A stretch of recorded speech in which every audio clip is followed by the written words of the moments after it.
Lectura del Santo Evangelio según San Mateo. Gloria a ti. En aquel tiempo, Jesús propuso otra parábola a la gente diciendo: el reino de los cielos se parece a un hombre que sembró buena semilla en su campo, pero mientras los hombres dormían, un enemigo fue y sembró cizaña en medio del trigo y se marchó. Cuando empezaba a verdear y se formaba la espiga, apareció también la cizaña. Entonces fueron los criados a decirle al amo: Señor, ¿no sembraste buena semilla en tu campo? ¿De dónde sale la cizaña? Él les dijo: un enemigo lo ha hecho. Los criados le preguntan: ¿quieres que vayamos a arrancarla? Pero él les respondió: no, que al recoger la cizaña podéis arrancar también el trigo.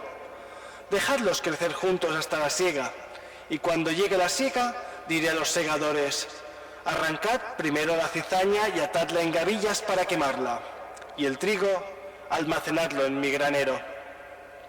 Les propuso otra parábola: el reino de los cielos se parece a un grano de mostaza que uno toma y siembra en su campo. Aunque es la más pequeña de las semillas, cuando crece es más alta que las hortalizas. Se hace un árbol hasta el punto que vienen los pájaros del cielo a anidar en sus ramas. Les dijo otra parábola: el reino de los cielos se parece a la levadura. Una mujer la amasa con 3 medidas de harina hasta que todo fermenta. Jesús dijo todo esto a la gente en parábolas, y sin parábolas no les hablaba nada, para que se cumpliera lo dicho por medio del profeta: abriré mi boca diciendo parábolas, anunciaré lo secreto desde la fundación del mundo. Luego dejó a la gente y se fue a casa. Los discípulos se acercaron a decirle: explícanos la parábola de la cizaña en el campo. Él les contestó: el que siembra la buena semilla es el Hijo del Hombre. El campo es el mundo. La buena semilla son los ciudadanos del reino. La cizaña son los partidarios del maligno.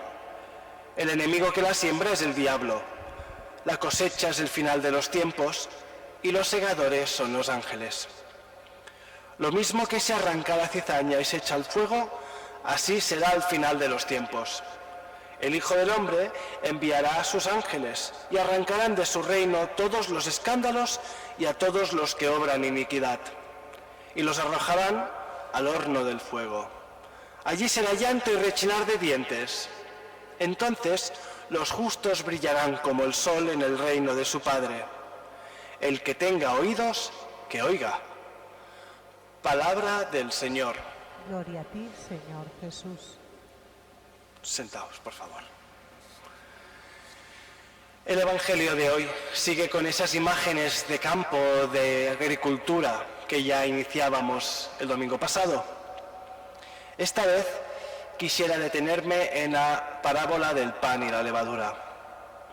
Hoy nosotros somos ese proyecto de pan, porque cualquier cristiano debería aspirar a configurarse con Cristo, que es pan de vida para el mundo. Como sabéis, para hacer pan hacen falta unas cuantas condiciones: harina, agua, levadura, algo de sal, un buen amasado, temperatura para fermentar y un horneado. Si la harina es el cuerpo, al mezclarse con el alma, que es el agua, se transforma radicalmente. Pero la harina sola no se puede trabajar. Sin embargo, la masa sí. Por eso, las personas que renuncian a su espiritualidad para vivir según la carne, ya empiezan este proceso con bastante desventaja. Si a esa masa le añadimos un poquito de levadura, que es el Espíritu Santo, y se deja actuar, obtenemos otro cambio sustancial. La masa, por si no habéis hecho pan, que seguramente sí, dobla o incluso triplica su tamaño. Se vuelve porosa, desprende unos aromas increíbles. ¿Cómo es posible que algo tan diminuto, porque la levadura al final creo que es un 2% del peso total de la masa, tenga tanta influencia en el proceso? Pues ahí está el misterio del Espíritu, que no se ve, pero se nota. La masa fermentada es la persona que, abierta a las cosas del cielo, descubre una realidad nueva, distinta, y eso lo transforma para siempre. Pero para que el Espíritu actúe, hace falta una determinada temperatura espiritual. Y esa temperatura la viene por nuestros compromisos que en el día a día hacemos por vivir nuestra fe. Son compromisos que se deben asumir libremente y por amor. En cambio, la gente que renuncia a vivir esto, que viven en temperaturas frías o incluso gélidas, apenas notarán el efecto del Espíritu en sus vidas. La sal es nuestra buena voluntad. La sal da sabor, pero también hace que la masa se vuelva más firme y manejable. Evidentemente, el que nos amasa es el Señor, pero necesita de nuestra cooperación. Dejarse amasar es no poner límites a la acción de Dios en nuestras vidas. Es no aferrarse a nuestros modos de hacer o de ver la vida. Es dejarnos purificar, es confiar en Él y no creer que lo sabemos todo. Con el amasado, nuestra vida se vuelve homogénea y se vuelve coherente. Ya no hay grumos, ya no hay tropezones. Seremos siempre los mismos, estemos donde estemos y hagamos lo que hagamos. Y esto es una fuente de paz increíble. Y además, cuando Dios nos amasa, también nos da una forma concreta, cada uno la suya, porque Dios no nos hace en serie, nos hace en serio, que es muy distinto. La creatividad de Dios es infinita y nosotros somos prueba de ello. Y ojo con quererse comparar. Somos únicos y queridos tal y como Él nos quiere.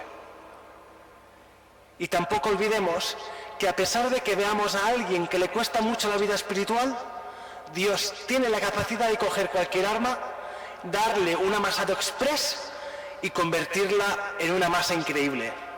Así que también, ojo con juzgar. Finalmente llega el horneado. Es el momento de la muerte. Es el juicio particular. Y ahí se ve en qué tipo de masa nos hemos convertido. En el juicio no cabe ningún tipo de trampa, ni de excusa, ni de historia. El horneado, cuando la masa es buena, ¿sabéis lo que sucede? Que se hincha, se vuelve dorada, se vuelve crujiente, se vuelve aromática. Son esos panes que los sacas del horno y te entra hambre. Y son esos panes que llenan de gozo a ese panadero divino. Porque esa alma que se ha dejado convertir es alimento para el corazón de Cristo, siempre lleno de necesidades de amor. Por el contrario, las malas masas no crecerán, se encogerán, se endurecerán, se volverán oscuras, secas, compactas, inservibles. Cuando salgan del horno, el panadero, ¿qué les dirá? Pues con tristeza les dirá: tú no quisiste, yo puse todos los medios, yo te quise trabajar, pero tú no quisiste. Por tanto, pidamos al Señor no tener que oír jamás esas palabras. Atrevamos a pedirle que nos dejemos amasar como Él crea conveniente. Y eso no es fácil, porque a veces puede doler.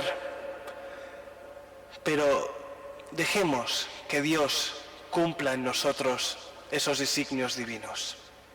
Así sea.